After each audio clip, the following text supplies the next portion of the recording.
welcome to my channel, The Love Tita Heart, the channel for the non-stop followers of Alden and Maine, who will serve as voice for those who cannot express their feelings for Aldab.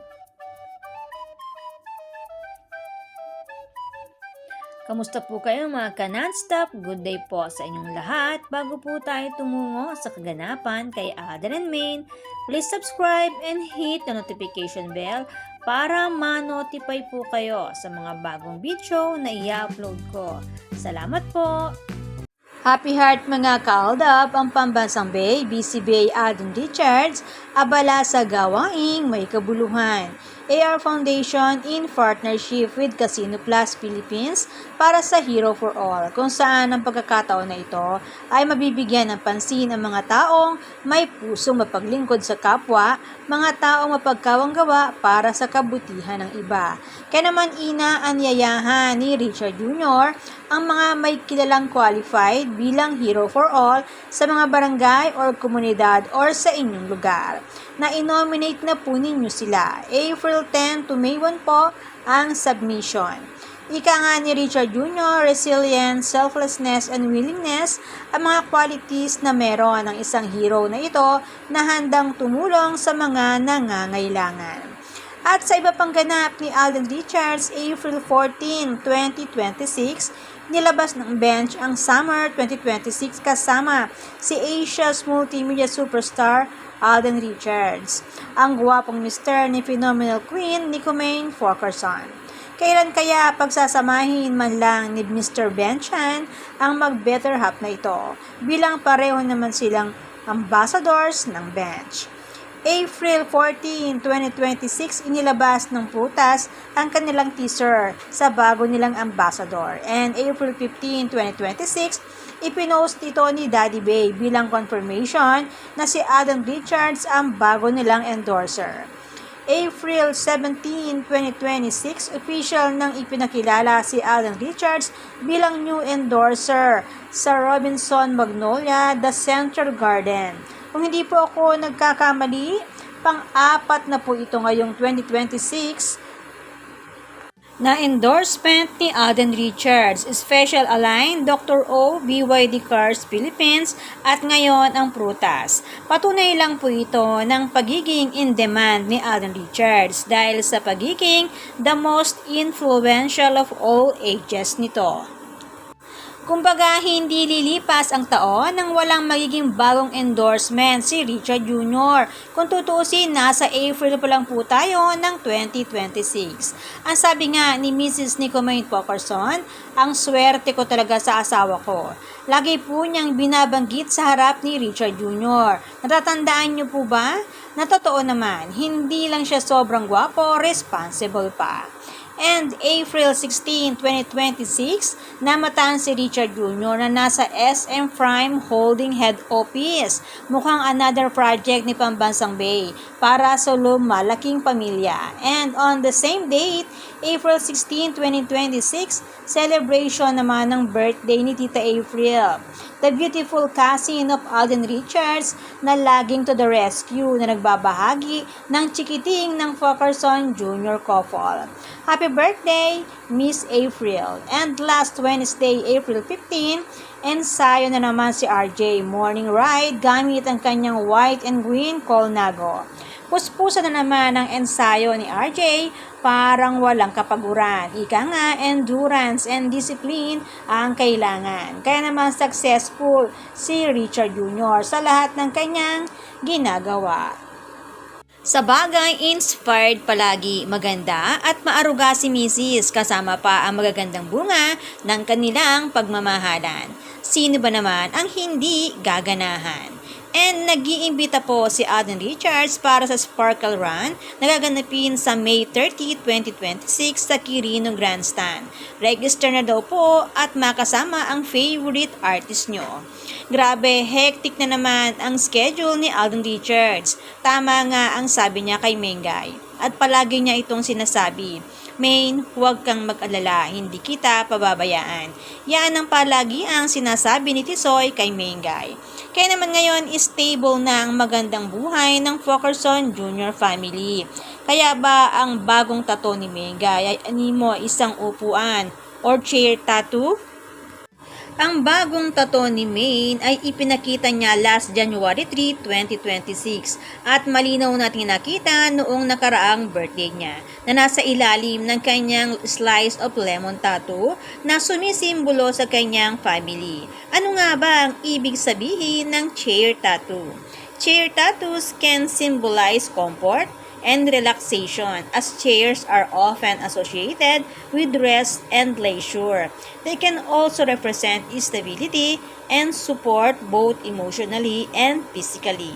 Ika nga, ang upuan na tato ay sumisimbolo sa kaginhawahan at pagpapahinga na madalas na nauugnay sa pahinga at paglilibang at kumakatawan din ito sa katatagan at suporta kapwa emosyonal at pisikal. Sa madaling salita po, matatag na pamumuhay at mapayapang puso at kaisipan.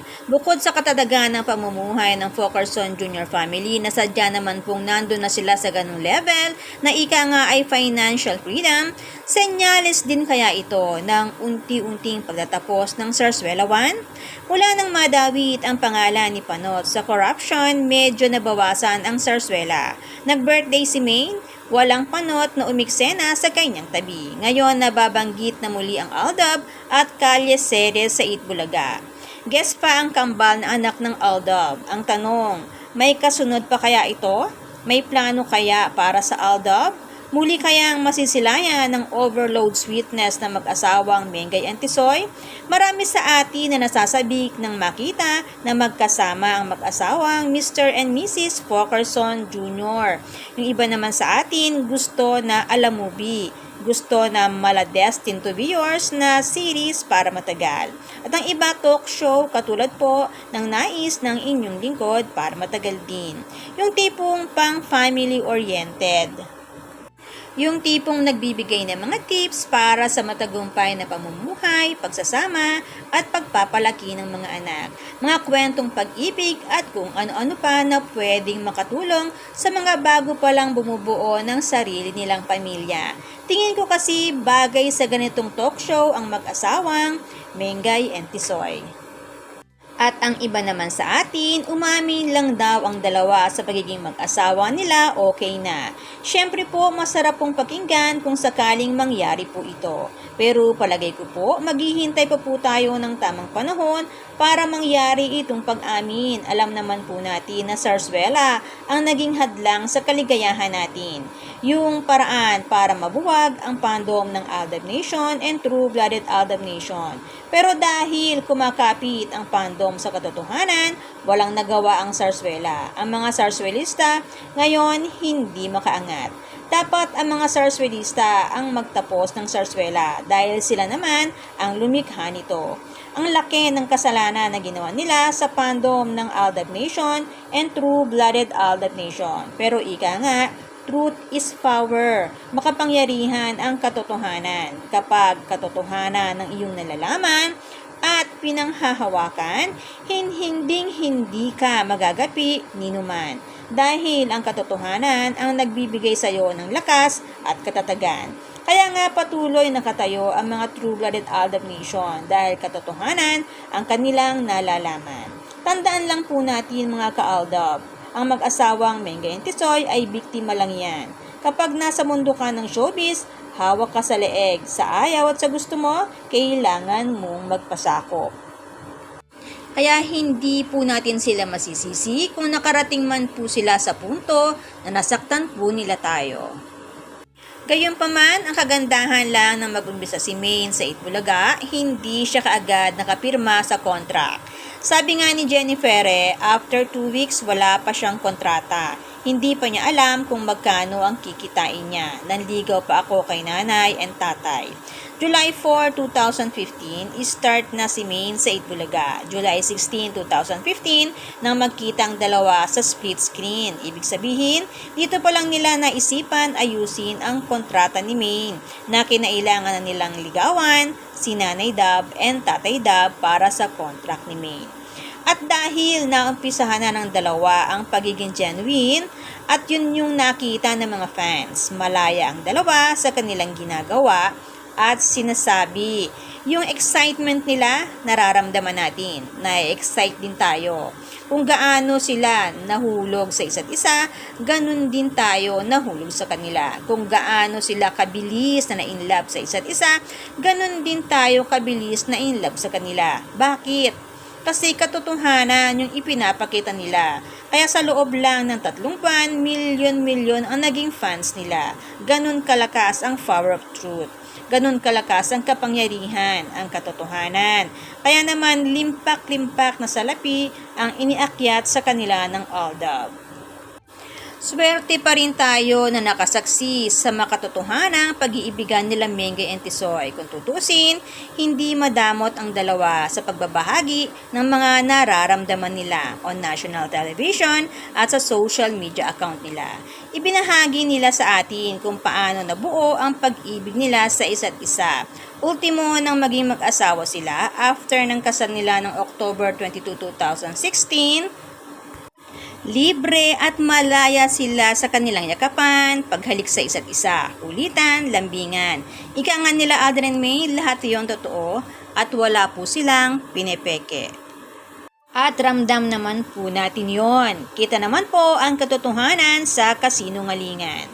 Ang Aldab dahil organic, pure, genuine at sila Mengay and Tisoy mismo ang nagbabahagi ng katotohanan sa kanilang pag-iibigan sa mga fans, ang bilis ng pag-akyat nito ng kasaganahan sa mga nasa paligid nila. Dahil sabi nga, truth is power. Pero ang Armain sa umpisa pa lang kasinungalingan na. Patong ulo, ini-edit ang mga pictures nila Alden and Maine. Ganon din ang Kat Den. Patong ulo rin, pinapalitan ang larawan ni Maine. Ano ang nangyayari sa ginawa nila? Naging phenomenal ba?